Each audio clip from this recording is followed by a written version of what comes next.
Masih ada satu lagi, masih. Ntar. Bapak mau nanya. Biar, saya pengen dengar. Dengerin.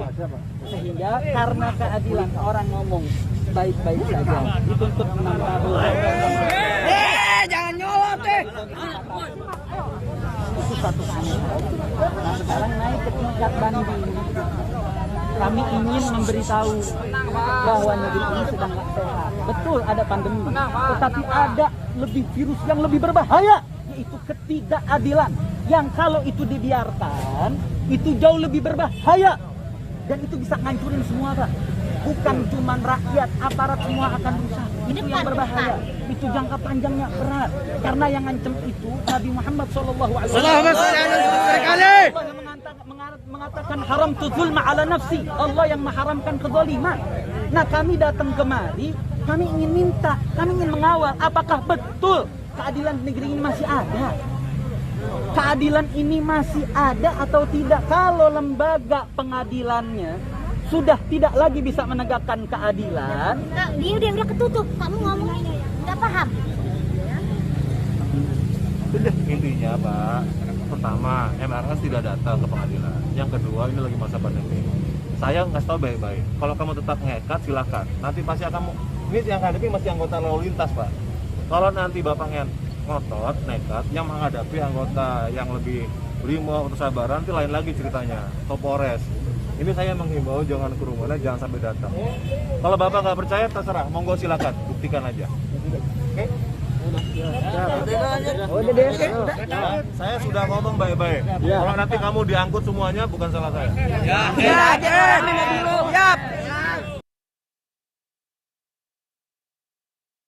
Assalamualaikum warahmatullahi wabarakatuh. Kerabat Nina Warisman di Breaking News Channel, Breaking News Plus, sampai gagap ya, karena hati itu gemes sekali kalau aparat selalu nadanya ancaman, nadanya selalu represi ya, selalu sementara gubernur NTT berkumpul ya, kerumunan besar, pesta, nggak ada apa-apa. Presiden bagi-bagi lempar-lempar juga nggak apa-apa. Tapi kalau itu berkait dengan umat Islam, kalau itu berkait dengan HRS, itu mesti ada ancaman, mesti ada tekanan. Kenapa gitu? Kenapa harus seperti itu? Ya, menanggapi hasil putusan banding sidang Habib Rizik Syihab yang dilakukan di Pengadilan Tinggi Jakarta yang menolak banding penasihat hukum HRS dan menguatkan putusan Pengadilan Negeri Jakarta Timur tetap memvonis HRS 4 tahun penjara. Tim kuasa hukum HRS pun memberikan pernyataan sikapnya terhadap hasil keputusan sidang tersebut. Jadi rekan kerabat, ini adalah kondisi yang terakhir sedang disiapkan oleh Rudi ya, dapat ada gambar, nanti kita lihat lagi. Dan insya Allah baru datang dari Semarang, tapi alhamdulillah beliau selalu ikhlas kepada kita. Dr. Muhammad Taufik insya Allah sebentar lagi akan kita temui. Selain Habib Rizik, Pengadilan Tinggi DKI juga menguatkan putusan Pengadilan Negeri Jakarta Timur atas nama Habib Hanif Alatas yang divonis 1 tahun penjara terkait perkara hasil tes swab COVID-19 Rumah Sakit Umi. Jalan panjang perjuangan masih membentang. Perjuangan milik kita, kezaliman urusan mereka, kemenangan miliknya semata. Tutur Aziz Yanuar pada hari Senin, ya hari ini 30 Agustus. Mewakili tim penasihat hukum HRS, dirinya juga mengatakan bahwa siapa yang zalim di dunia pasti akan dibalas dunia akhirat. Begitu juga siapa yang adil di dunia pasti akan dibalas dunia akhirat. Seperti yang sudah diketahui sebelumnya, Majelis Hakim Pengadilan Negeri Jakarta Timur menjatuhkan vonis terhadap Habib Rizik Syihab dengan hukuman 4 tahun penjara atas perkara hasil tes swab di Rumah Sakit Umi beberapa bulan lalu. Kami selalu percaya bahwa NKRI adalah harga mati dan keadilan akan diperjuangkan sampai mati, kata Aziz, yang ternyata Aziz pengacara HRS ya tidak bisa masuk ke dalam. Nanti kita tanyakan kepada Pak Taufik. Tapi yang kita prihatinkan adalah Hakim kuatkan putusan PN Jaktim, menantu Habib Rizik Syihab dan Dirut Rumah Sakit Umi dihukum 1 tahun penjara, tetap nggak ada yang berubah ya. Sementara kemarin kita dengar bahwa tuntutan atau banding dari jaksa malah dikabulkan oleh Majelis Hakim. Dan kemudian yang sangat memprihatinkan lagi adalah polisi menembakkan gas air mata. Yang ini saya against ya. Saya betul-betul sangat keberatan ya dengan peristiwa-peristiwa di mana digunakan gas air mata atau digunakan cara kekerasan, dan ternyata memang pengunjung sidang banding IBHRS selain ditembaki dengan gas air mata juga ditangkapi dan juga dipukuli. Nah, ini harus kita tanyakan kepada Dr. Muhammad Taufik ya. Kita temui beliau. Assalamualaikum Pak Taufik. Ya. Ya, masih di mute ya Pak ya. Masih di mute Pak, dibuka mute-nya. Boleh Pak, dibuka mute-nya. Ya. Baik. Ya, itu sinyalnya bermasalah kayaknya Pak Taufik ada di biasanya. Halo, suara saya ya. Bisa ditangkap ya? Bisa ini didengar, bagus ya? nih Pak, ini bagus Pak, ini Halo. bagus. Ini bagus Pak. Halo. Pak Taufik, ini bagus. Udah ya, suara saya Ya. bisa didengar? Bagus Pak, bagus Baik, Pak. saya komentari dua hal. Pertama, kalau kita bicara tentang kemandirian hakim, hakim itu kan diatur di Undang-Undang Nomor 48 tahun 2009, khususnya pasal 3 ayat 1, bahwa di situ disebutkan yang dimaksudkan kemandirian hakim itu bebas dari campur tangan pihak luar dan tidak boleh ada tekanan baik fisik maupun psikis, dan keyakinan hakim adalah hakim boleh memutus satu perkara pada batas tertentu. Nah, artinya kalau pada pasal 3 ayat 1 Undang-Undang 48 tahun 2009 tentang pokok-pokok kewenangan harusnya tidak boleh disetir, tapi dari awal kan kita lihat bahwa pusaran kasus ini bukan soal pandemi. Tadi saya lihat ada prolog ya, polisi mengatakan, nah ini yang bergerak polisi lalu lintas, belum lagi Brimob, belum lagi Densus, nggak boleh, karena di situ yang punya kewenangan adalah hakim. Dan tadi ada proses pencegahan, penghadangan kepada Aziz, menandakan kalau polisi itu advokat itu berdasar Undang-Undang 18 2003 itu dilindungi di dalam maupun di luar persidangan. Jadi kalau tidak pernah terjadi di zaman presiden manapun, zamannya Pak Harto, zamannya SBY ya, itu ada seseorang yang datang ke pengadilan dalam rangka menjalankan tugas itu dihalang-halangi. Jadi dari ketiga hal tadi, satu kemandirian, yang kedua tentang kebebasan seorang advokat, maka tindakan itu tindakan yang masuk kategori sebenarnya menghalang-halangi tugas. Jadi kalau kemudian mengkait-kaitkan dengan pandemi nggak tepat, karena Kodrat itu membuat acara begitu gegap gempita juga tidak ada yang ditangkap. Begitu halnya dengan Gubernur Jawa Timur ya, dulu ulang tahunnya Khofifah Indar Parawansa itu mengadakan ulang tahun, mengundang grup band, nyanyi-nyanyi juga tidak ada yang ditangkap. Jadi negara ini bukan hanya carut marut, tapi negara ini menjadi negara oligarki. Seolah hukum itu tafsir tunggal, hanya penguasa yang boleh menafsirkan, dan ini berbahaya. Di dalam negara demokrasi, kebebasan hakim, kebebasan advokat, kebebasan warga masyarakat untuk datang di persidangan ini dihormati. Kenapa? Ini persidangan peradilan biasa. Kalau saya ditanya komentarnya, satu-satunya mungkin yang protokol kesehatan yang vonisnya paling tinggi 4 tahun. Tidak ada di dalam sejarah. Ya, waktu Gibran kampanye juga tidak ditangkap apalagi dihukum. Ya. Begitu juga semua pejabat tinggi negara yang mengadakan aktivitas termasuk pernikahan Hatta dengan anaknya Anang Hirmansyah yang dihadiri Jokowi juga tidak ada tekanan-tekanan. Jadi negara ini jauh meninggalkan prinsip-prinsip hukum. Kalau selama ini prinsip hukum yang mengemuka itu kan ada dua. Satu hukum positif, yang kedua progresif. Ini hukumnya hukum represif. Jadi hukum represif itu adanya cuma satu, dilarang, dipukul, ditembak, dibunuh.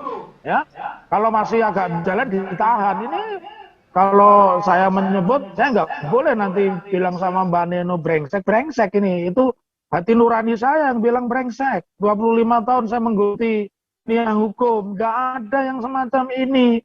Enak bener orang datang ke pengadilan aja tidak diperbolehkan, bahkan itu penasihat hukum. Jadi kita lihat pusaran kasusnya ini persis bahwa ini tekanan dari istana supaya Habib Rizik Syihab begitu besar tidak bisa bergerak, termasuk simpatisan dan penasihat hukum. Dulu penasihat hukum yang perempuan juga pernah dilarang masuk itu. Iya, Itu tanggapan Kurnia. saya, Mbak Neno, di siang yang panas ini. Tapi hati kita tetap dingin dan kita tetap berupaya karena di langit masih langit dan keadilan sejati bukan terletak di tangan jaksa, bukan di tangan hakim, bukan di tangan polisi, tapi di masyarakat. Kenapa saya bilang masyarakat? Itulah keadilan yang disebut keadilan ekstrayudisial. Kita menuntut sekarang ini namanya keadilan ekstrayudisial. Kira-kira begitu, Mbak Neno. Baik, Dr. Taufik, izinkan saya mengajak Rudi untuk memberikan gambaran yang terakhir ya, Dok. Sebentar ditayangkan.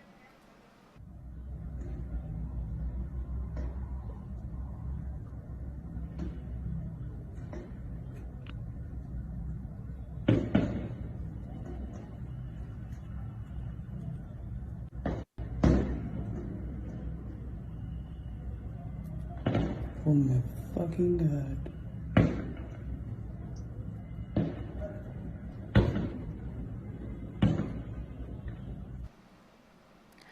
Ya, saya teringat kepada peristiwa 21-22 Mei pada saat banyak terjadi korban karena tembakan gas air mata, dan juga di 411 dulu saya berada di lokasi tersebut dan saya ingat sangat perih sekali ya.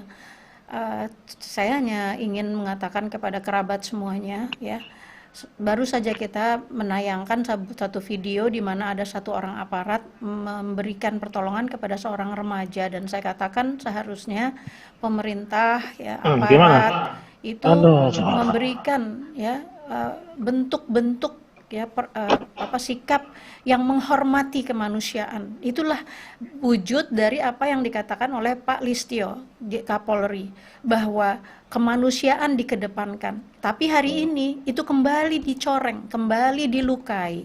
Ya, ada padahal kenapa harus memakai gas air mata? Saya mau tanya sama Pak Taufik. Pada kondisi seperti apa sih Pak sebetulnya ya aparat itu boleh atau katakan wajib misalnya gitu untuk menembakkan gas air mata? Sinyalnya jelek ya. Iya. Gimana? Dengar Pak tadi, Bapak mungkin kembali ke tempat yang tadi ya, agak panas. Tapi habis ini kita selesai kok Pak, kasihan. Pak Taufik baru dari luar kota. Pada kondisi apa sih Pak sebetulnya ya, saya nggak tahu apa yang membuat aparat itu boleh menembakkan gas air mata kepada rakyatnya sendiri gitu. Kondisinya seharusnya kondisi apa gitu Pak?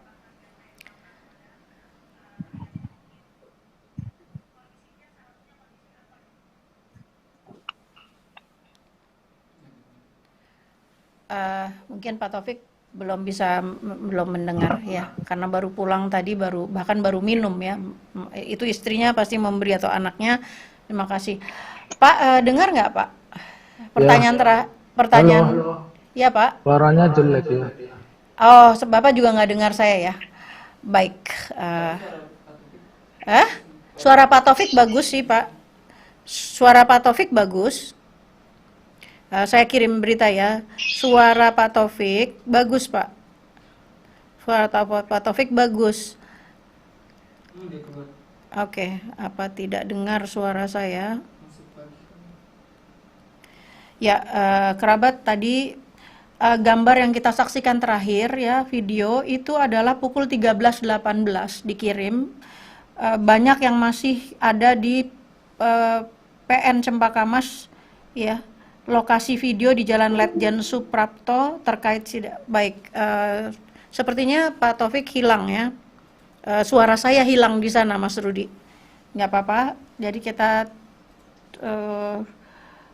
ini kita baca dari hadir sejak pagi. Oke. Beliau beliau minta izin dulu karena emang sinyalnya jelek. Kita bacakan dulu. Hadir sejak pagi Aziz Yanuar klaim dilarang masuk ke ruang sidang banding Rizik Syihab ya.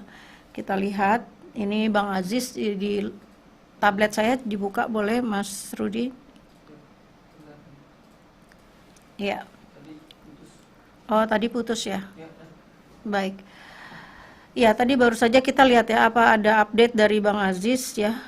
Kita lihat beliau tadi mengirimkan kepada saya juga berita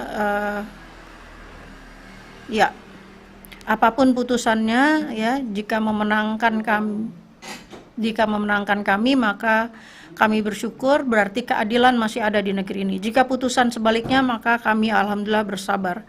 Kita tetap menunggu resmi dari rilis Pengadilan Tinggi DKI, dan ternyata harus dikatakan jalan panjang perjuangan masih membentang. Perjuangan ini masih harus terus berlanjut ya. Ini Jakarta, kita bacakan pengacara Habib Rizik Syihab Aziz Yanuar menyebut putus ya. Putus ke sini-sini. Oke. Audionya.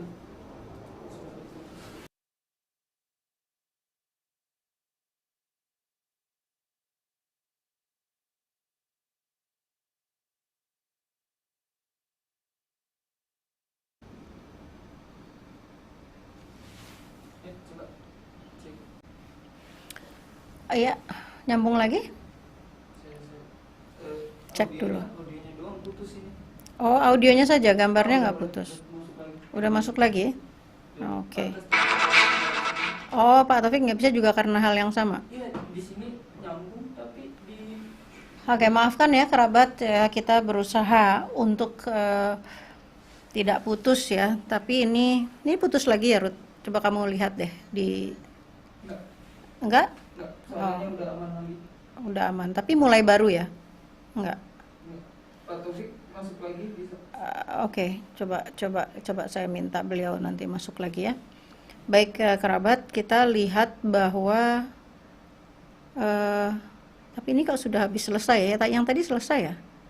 Enggak. Wah, saya malah nggak tahu mulai baru. Oke deh, kalau saya percaya Merudi. Pak Taufik bisa masuk lagi. Iya, nanti.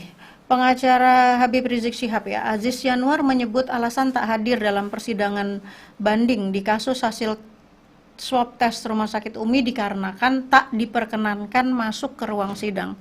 Padahal tidak boleh ya, tadi seperti dikatakan oleh Pak Taufik, bagi petugas itu harus boleh karena dia sedang menjalankan tugas. Jadi ini kan disparitas ya, satu udah pernah terjadi juga sama Bu Kurnia, dan ketika hari itu saya ada di sana. Nah, kebetulan saya juga meliput ya, tapi ya saya bilang saya tidak lagi karena kasar sekali ya. Apa namanya, keadaan seperti itu tuh kita jadi kayak apa ya, kita harus melihat perlakuan yang sangat buruk kepada seorang perempuan. Saya betul-betul nggak tega gitu kepada Ibu Kurnia pada hari itu ya. Dan saya pun ikut merasakan didorong-dorong ya, dan bahkan polwan-polwan juga ya, polwan-polwan ya, polisi perempuannya juga sangat apa ya, represif banget ya. Duh, kita nggak suka ya mengingat hal-hal yang membuat rasa kemanusiaan kita itu menolak gitu ya. Kita lihat tadi katanya Aziz, tim tadi datang tapi di dalam ruang sidang isinya banyak polisi dan kita tidak boleh masuk, ucap Aziz kepada Voice of Islam. Namun Aziz tak merinci ketika ditanyakan pihak mana yang melarangnya masuk ke ruang sidang. Aziz Yanuar hanya menyebut larangan itu dilakukan tepat di depan ruang sidang. Kita di PTSP tertahan mau masuk ruang tapi tidak boleh, kata Aziz. Aneh sekali ya, karena Aziz Yanuar adalah juru bicara atau yang selalu mewakili dari tim advokasi, dan selalu beliau itu membawakan dirinya dan persoalannya itu selalu dengan teduh ya, dengan sangat elegan kalau menurut saya, sehingga kalau mendapatkan sikap seperti ini sepertinya ada yang tidak rela ya kita. Kok gitu. Jadi kita ini banyak kok hari ini ya, siang ini. Ya karena itu Aziz berencana mengadukan adanya halangan itu. Tapi untuk saat ini dia dan tim lebih fokus ke langkah-langkah hukum lainnya atas putusan Pengadilan Tinggi DKI perihal kasus hasil swab tes Rumah Sakit Umi. Saya ulang sekali lagi bahwa kasus itu adalah dianggap Habib Rizik berbohong mengenai keadaan dirinya. Saya jadi mengingat ya, ibu saya itu, ayah saya itu adalah dua orang yang kalau sakit nggak pernah bilang sakit. Jadi mereka selalu bilang, ya mama baik-baik saja. Bahkan ketika beliau dalam keadaan yang sampai sesak, waktu dulu ya kira-kira 11 tahun lalu gitu, beliau tuh hanya diam saja. Kita yang tahu bahwa beliau itu sakit dan membawa ke rumah, bukan sesak, apa namanya, GERD ya, ini mah dulu ya, kita belum tahu itu ada GERD atau apa. Tapi maksud saya biasa sekali untuk orang yang tidak menginginkan orang lain susah, ya dia selalu bilang enggak, saya I'm okay, saya baik-baik aja gitu. Dan itu dihukum 4 tahun. Dan saya kira ini adalah hal yang tidak adil sama sekali. Humas Pengadilan Tinggi DKI Jakarta, Binsar Pamupo Pakpahan, sebelumnya menyebut JPU dan kuasa hukum dari Rizik Syihab serta Hanif Alatas tak hadir dalam persidangan putusan banding, padahal mereka sebelumnya menyatakan bakal hadir. Kerabat semuanya, saya coba kita baca dari teman-teman ya, yang mengatakan Muhammad Yusuf, kami tetap cinta ulama kami ya. Kemudian ya dari teman-teman sampai ketemu di pengadilan akhirat ya, Mas Ahmad Kosasi, kita coba mundur ke belakang ya. Sekarang kata Mas Thomas Alfa, sekarang putusan sudah diambil, apalagi doakan beliau agar selalu dalam lindungan Allah, itu aja. Mas Umar Hamid mengatakan, percayalah ketidakadilan akan membawa kehancuran pelakunya. Kemudian ada lagi juga bahkan Mas Yanto Salim mengatakan HRS for President ya. Kemudian kepada Pak siapa nih ya, coba kita lihat lagi. Bukan soal puas tidak puas ya, yaitu yang bicara, kalau yang bicara berdasarkan nafsu bukan otak atau keadilan hukum. Ya sungguh-sungguh banyak yang berkomentar di sini ya. Suara Anasti Atarik mengatakan suarakan keadilan dan kebenaran ya.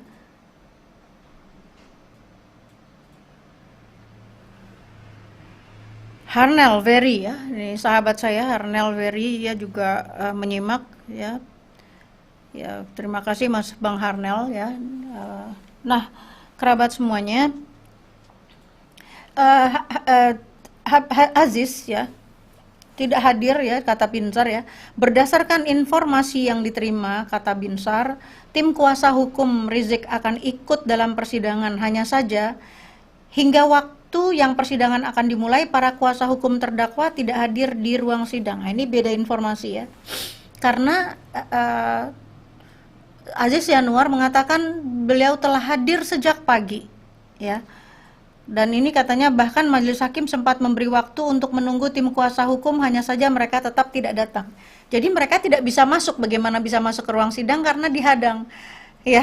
Ini terjadi, saya lihat dengan mata kepala saya sendiri ya, ketika para kuasa hukum itu di luar banyak sekali dan betul-betul upaya gigih ya. Jadi kalau aparat itu kan memang nggak bisa ditawar ya. Jadi semuanya, walaupun kuasa hukum itu tetap nggak boleh masuk. Jadi saya paham karena pernah melihat bahwa memang kuasa hukum itu nggak bisa masuk, itu terjadi betul. Nah itu siapa, mau ngadu sama siapa tentang hal ini? Nanti kita tunggu sama Pak Taufik ya, beliau mungkin masih bisa bergabung. Nih, jadi ini harus diklarifikasi oleh Bang Aziz, karena katanya kami menerima pemberitahuan mereka merencanakan hadir, tapi sampai jadwal persidangan tadi majelis bersidang sampai ditunggu tidak ada yang hadir. Maka sidang dilaksanakan sudah selesai tanpa dihadiri JPU maupun kuasa hukum, tandas Binsar. Ya. Kita lihat nih keterangan dari Aziz, katanya hadir sejak pagi. Aziz Yanuar klaim dilarang masuk ke ruang sidang banding Rizik Syihab. Ini yang tadi kita baca ya. Ini tadi kita sudah baca, memang dia sudah hadir ya, tapi dia tidak diizinkan masuk. Nah, ini berarti ada dualisme ya di sini. Nah, baik, ini ada berita dari Panji Mas. Kita coba lihat, tadi nggak bisa dibuka. Pengacara HRS mengatakan jalan panjang perjuangan NKRI harga mati, keadilan sampai mati. Ya, ini ternyata sudah bisa dibuka. Panji Mas ya, menanggapi hasil putusan banding sidang Habib Rizik Syihab yang dilakukan Pengadilan Tinggi DKI Jakarta yang menolak banding penasihat hukum HRS, ya, yang tetap memvonis HRS 4 tahun. Tim kuasa hukum HRS pun memberikan pernyataan sikapnya terhadap hasil keputusan sidang tersebut. Alhamdulillah, apapun putusannya kita tetap menunggu resminya dari rilis Pengadilan Tinggi DKI ke Pengadilan Negeri Jakarta Timur. Jika memenangkan kami, maka alhamdulillah kami bersyukur. Berarti keadilan masih ada di negeri ini. Jika putusan sebaliknya, maka kami alhamdulillah bersabar, kata Aziz Januar. Ya.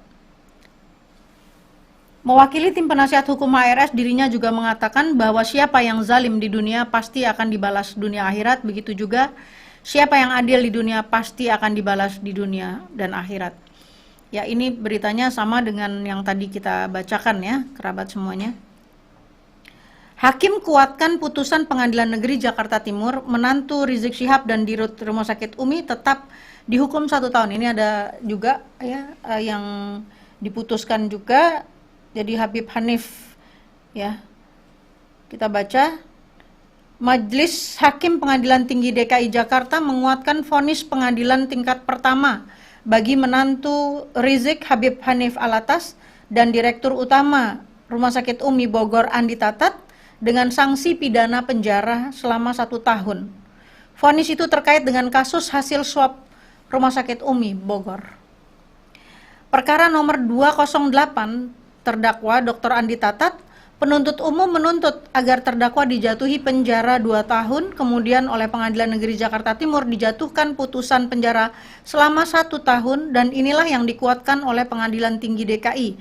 Ucap Humas Pengadilan Tinggi DKI Binsar Pamopakpahan kepada wartawan Senin hari ini 30 Agustus. Sedangkan untuk terdakwa M. Hanif Alatas oleh jaksa penuntut umum dituntut pidana selama 2 tahun oleh Pengadilan Negeri Jakarta Timur, diputuskan dijatuhi penjara selama 1 tahun yang dikuatkan Pengadilan Tinggi DKI.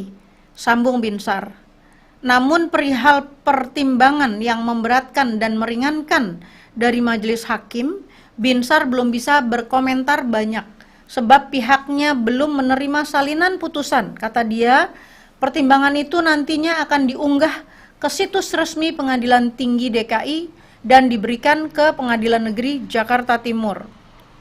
Kalau pertimbangan ada di putusan tersebut dan sudah bisa diunggah, bahkan diminta Pengadilan Negeri Jakarta Timur, hari ini sudah kami langsung kirimkan berkas perkaranya ke Pengadilan Negeri Jakarta Timur, kata Binsar. Di sisi lain, Binsar juga menyatakan jika kedua pihak tidak puas. Nah, ini yang ingin saya tanyakan sebenarnya kepada Pak Taufik ya. Bagaimana kalau masing-masing kedua pihak itu tidak puas, masih akan ada lagi atau tidak gitu ya.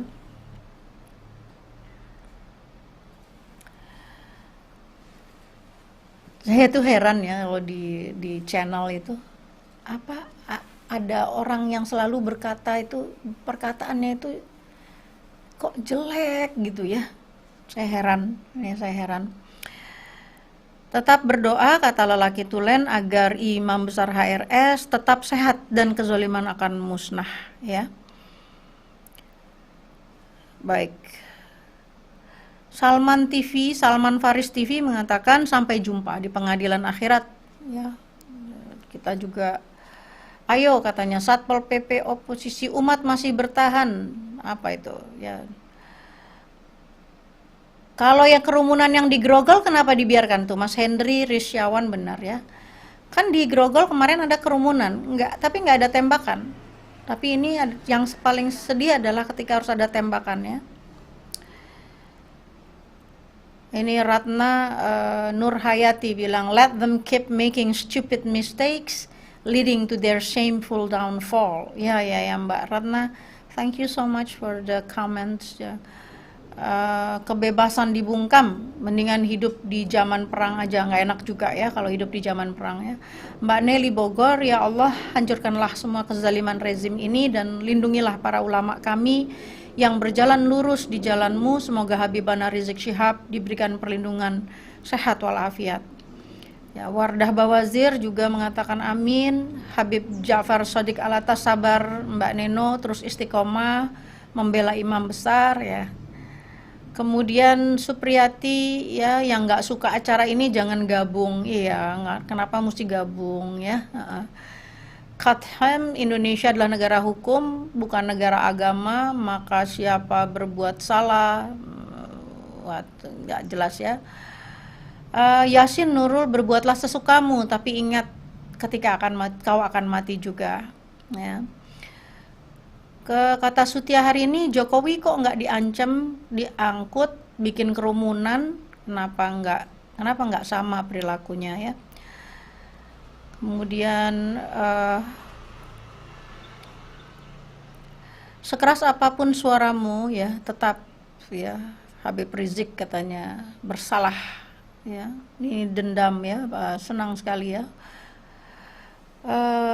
Kita bisa ya merasakan ya kalau walaupun ditulis ya dalam bahasa tulisan, tapi jika di sana ada kebencian itu kita bisa merasakan. Dan di Indonesia ini memang ada Islamofobia ya, jadi nggak seneng sama Islam. Apapun pokoknya kalau ada judul Islamnya tuh nggak seneng, udah gitu aja, nggak ada ampun ya. Saya pernah suatu hari ingat saya di sebuah toko gitu, kebetulan bukan orang peranakan lah katakan gitu. Terus dia bilang itu pasti kepalanya jadinya kotor ya, bau ya gitu, karena pakai kerudung, pakai apa namanya dibungkus, itu pasti kepalanya bermasalah. Waduh, saya bilang itu benar-benar saya bersabar aja ketika dia mengatakan begitu.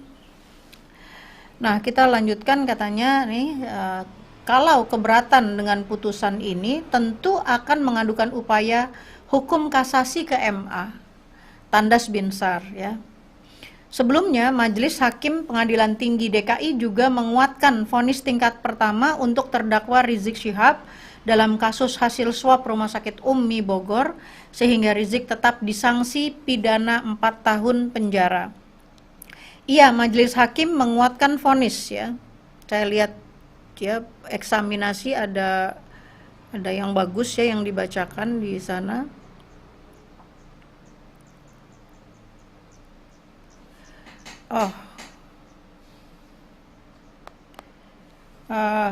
Sebelumnya Majelis Hakim juga menguatkan vonis tingkat pertama untuk terdakwa Rizik Syihab dalam kasus hasil swab, sehingga Rizik tetap disanksi 4 pidana.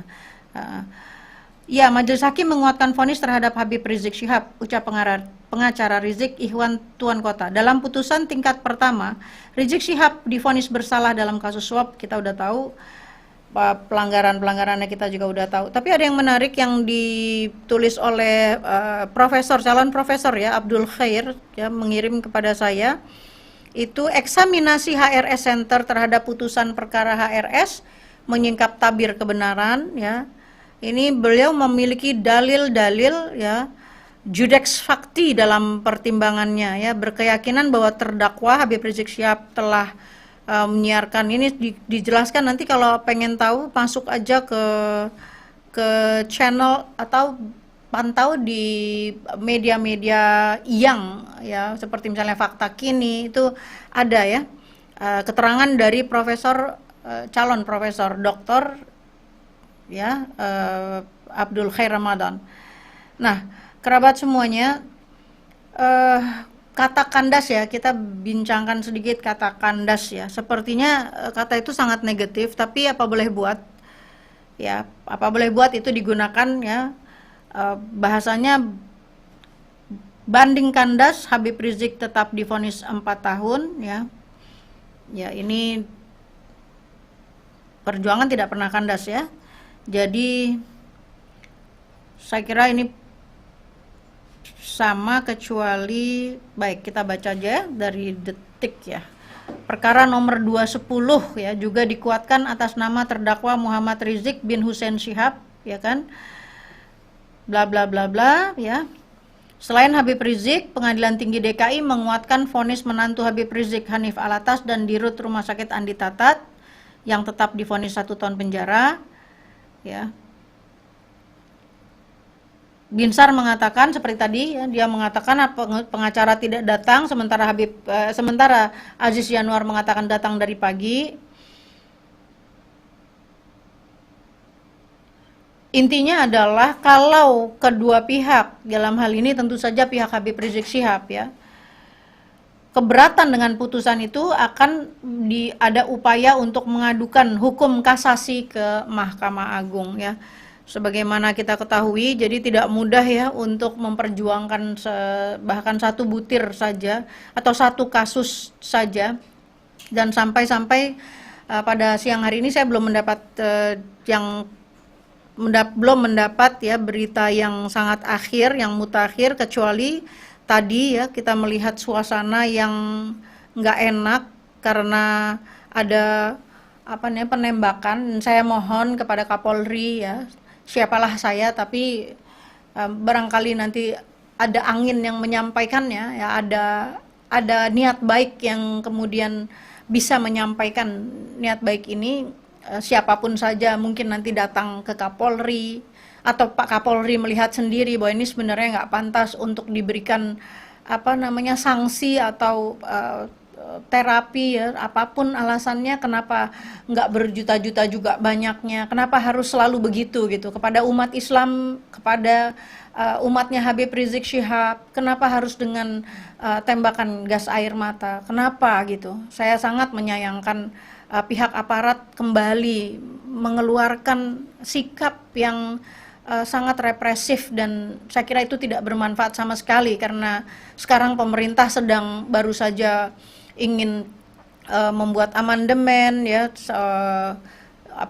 untuk kelihatannya partai-partai berkumpul dan semuanya mengatakan semua baik-baik saja, semua puas ya dengan apa yang dikerjakan oleh pemerintah, oleh presiden ya.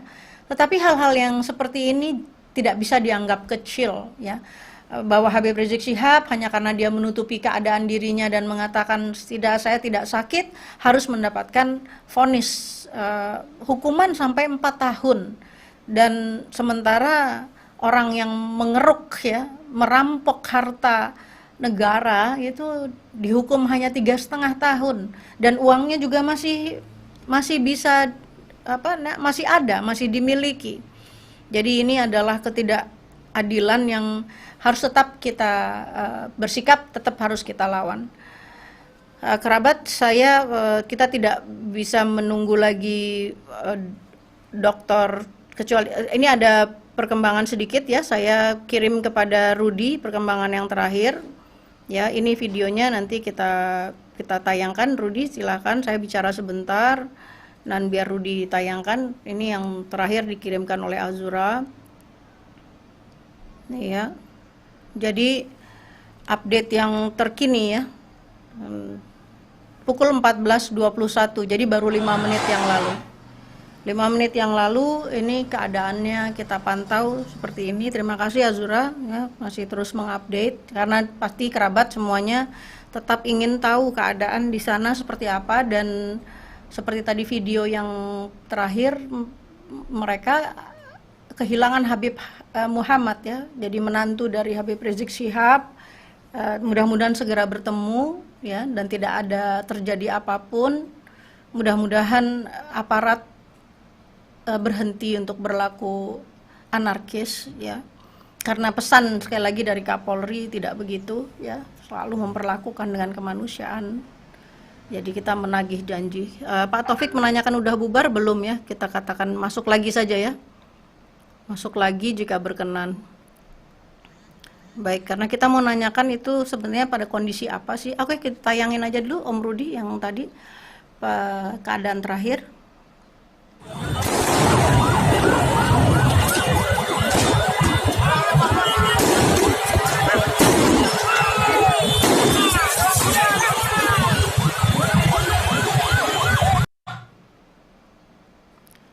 Ya, sedih dan marah ya, bercampur ya, sangat kalau saya yang memimpin negeri ini, itu tidak akan boleh ada seorang pun ya yang melakukan hal itu.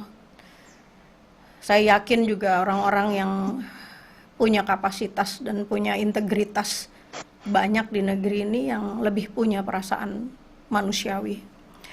Baik, hati saya sangat terluka ya, tapi biasanya sahabat-sahabat saya mengatakan sebagai seorang media ya kita tidak boleh terbawa gitu.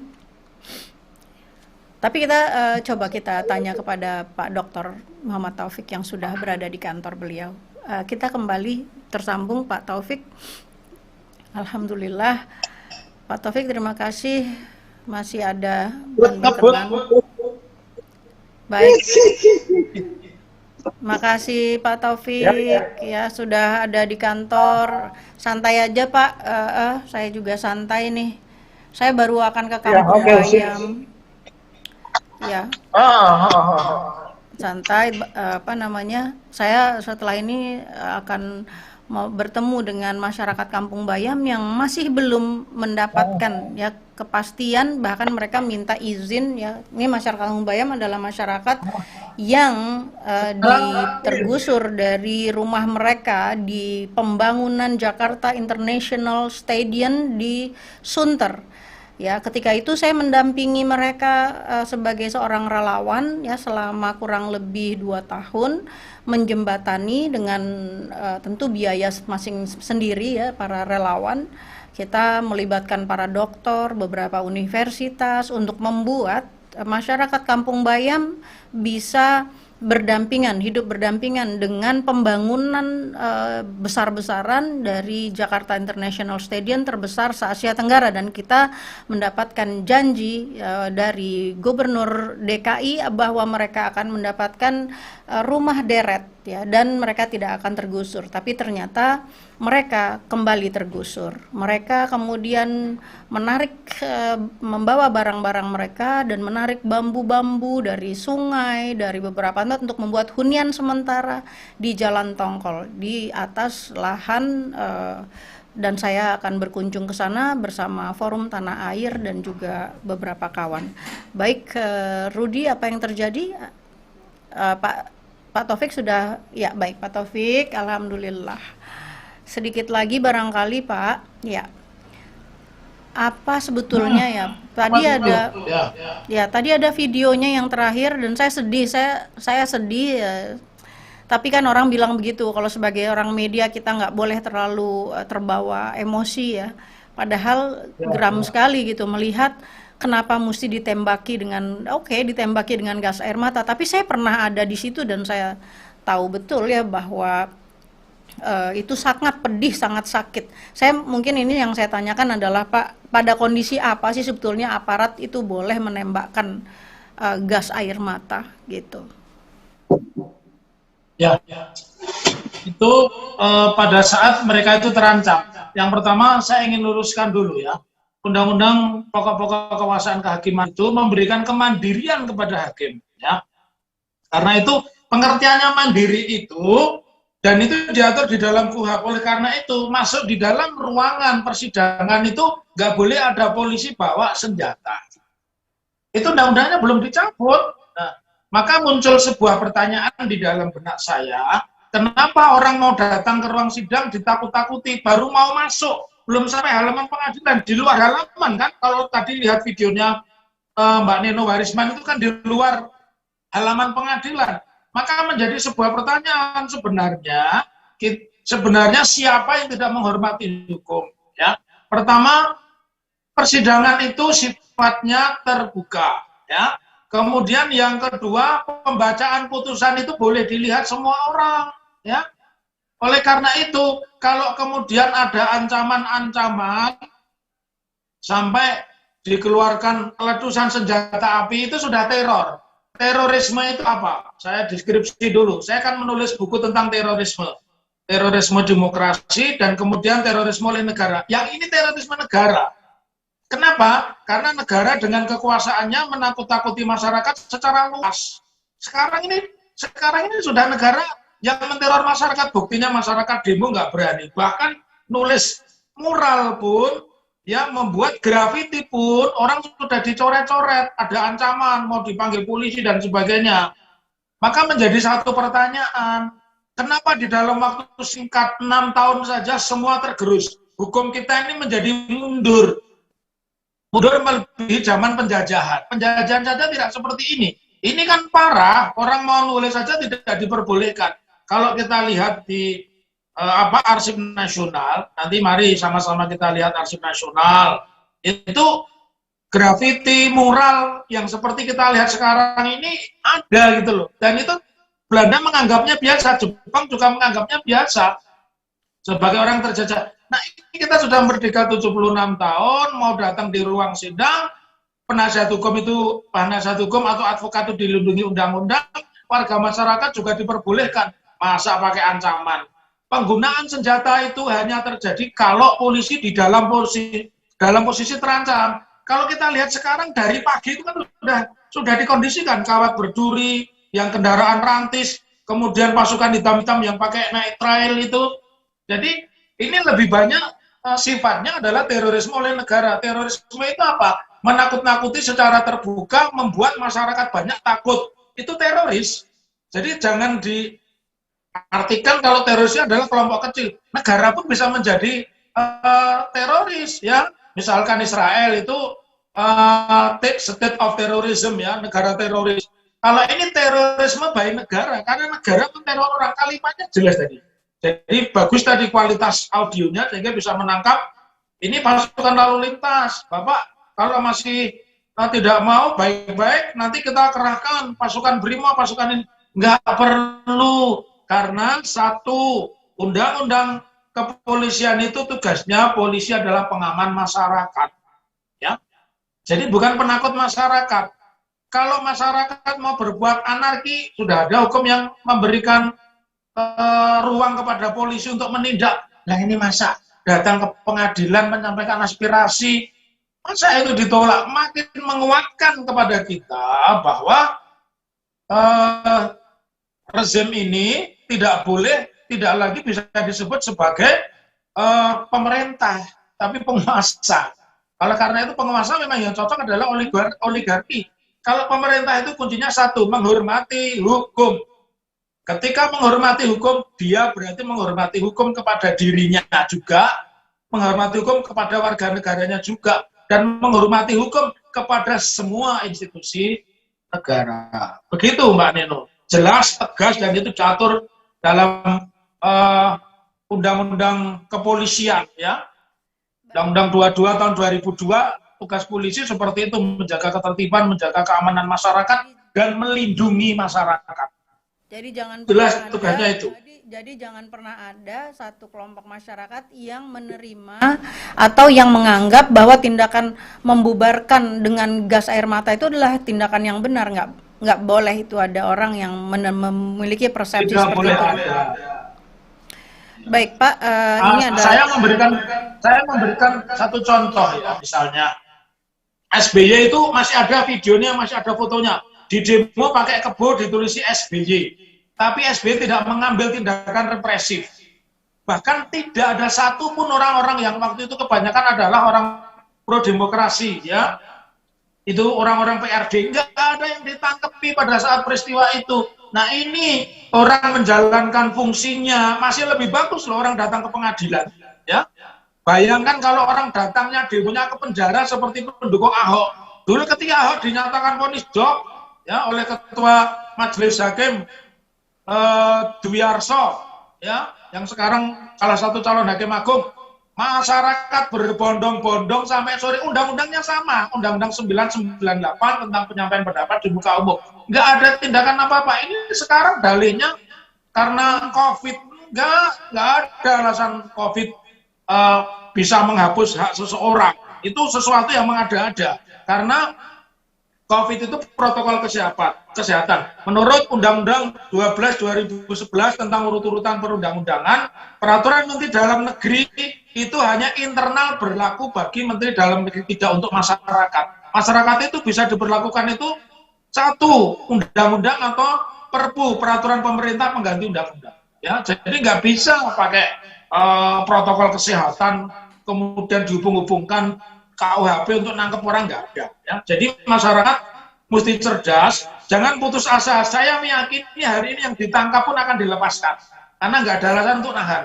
Saya yakini insya Allah dengan keyakinan saya, ya, dengan ilmu yang saya kuasai, yang hari ini ditangkap atau ditahan itu dilepaskan. Karena nggak ada unsur kekerasan, nggak ada. Kalau lempar-lempar kantor pengadilan, menjungkirkan mobil polisi, ya itu baru bisa kena pasal perusakan, pasal 170, pasal 160, provokasi.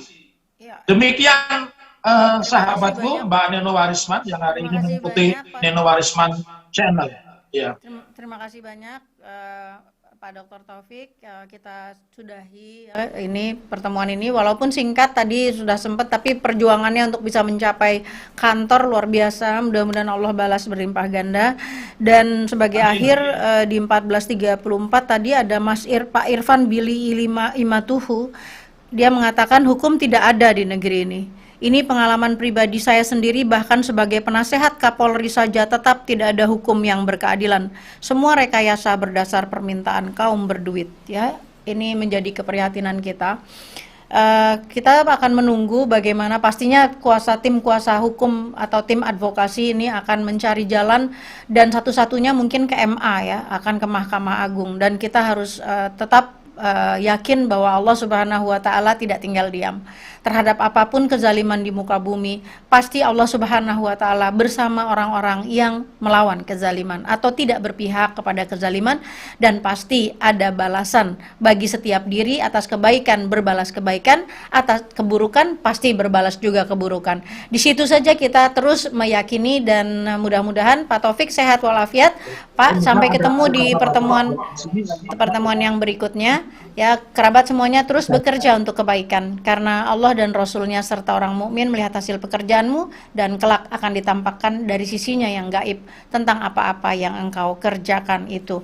Ya, kita berpisah lebih dulu untuk menyambut sholat asar kita, lebih siap, dan mudah-mudahan tangis isak tangis kita, kemauan kita yang baik untuk negeri ini, bukan untuk sebuah jabatan. Tidak, kita tidak pernah menginginkan kita orang biasa, kita hanya menginginkan ada perubahan, ya, dalam peristiwa atau dalam penerapan hukum di negeri ini. Kita terus berharap keadilan itu menjadi panglima, hukum tegak dan keadilanlah yang kita cari, seperti nasihat Dr. Taufik selalu. Salam dari saya, dan mudah-mudahan kita tidak mendengar ada korban, ya, jiwa apalagi, atau korban hasil karena dipukulan, atau sebaiknya memang masyarakat segera pergi dan pulang, ya, dan biarkanlah Allah akan bekerja. Allah pasti bekerja. Assalamualaikum warahmatullahi wabarakatuh.